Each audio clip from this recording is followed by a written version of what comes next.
I think that one of the great problems that every organization faces is remoteness. As you get bigger and bigger, so you get more remote from the people really that you're working for and of course with. And for me, the very fact that every time I go down the stairs I meet a disabled person does make me feel much closer. See, right at the beginning when I started, my whole life was totally involved with disabled people. I had nothing else. It was just me and them. We were together. And gradually, as we've grown, as I think you'll see, I've become more and more removed. And so I miss this personal involvement. Now, I have to sit here writing letters and so on. I'm involved in administration. I'm trying to think out the future. I'm not in the same way personally involved with the residents. And so I look for different ways of trying to maintain that personal contact. Well, up in here, if you have a look, you'll see that I got my Christmas cards. We're just into the new year and I've still kept the cards up. Now these Christmas cards mean a tremendous amount to me, because as I sit here and look up, I can recall the people who've sent them. Action. Another thing that means a great deal to me is photographs. I think people wonder why I walk around with a camera. In fact, when I was at Dehradun, dear old Mrs. Tarkadas, been looking after the home there for 17 years, looked to me with indignation and said, "You've become a camera." The point is that very early on I used to find I wanted pictures of people. I want to be able to remember people. It's events and people I find that count, that one wants to remember. I used to ask the homes to give me photographs. I never got them. So in despair I took to using a camera myself.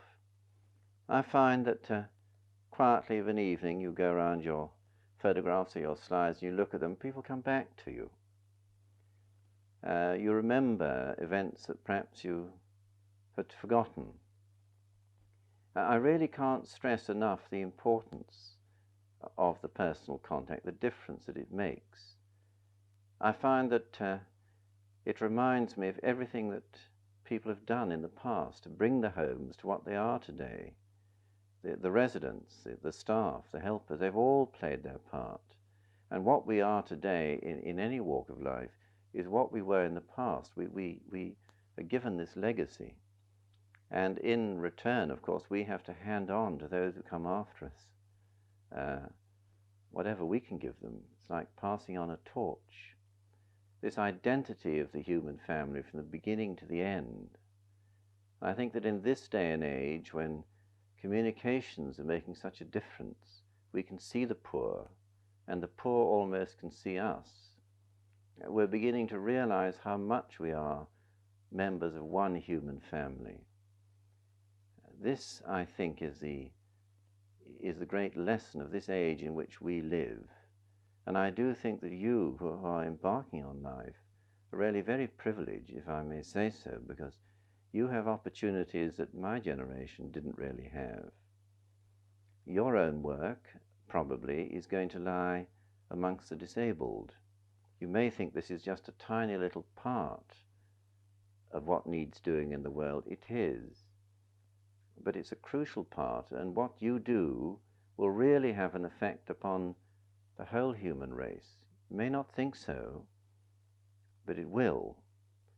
And of course you will learn, as I've learned, or I'm beginning to learn, perhaps I should say, that disability is a world entirely of its own. It's different from illness and sickness, which is a temporary thing.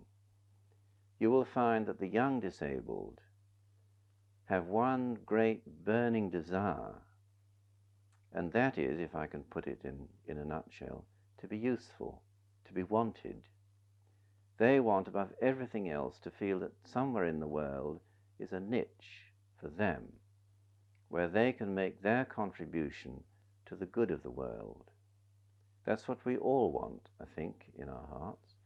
We want to belong to a family, we want to express ourselves in our own way, I know that. But I think deep down in the human heart is this desire to be useful, to feel that we're giving something, we're handing on a better little world within our own little area than we received. And no matter how disabled a person is, if like Hilary Foyle, she can only move one little toe, she wants to feel that she's giving. And our work consists in helping give that opportunity to them. And we'll find that in return we'll receive much more than we ever gave ourselves. That we are truly partners, even the most helpless and the very fittest. We're partners in trying to bring about a better world.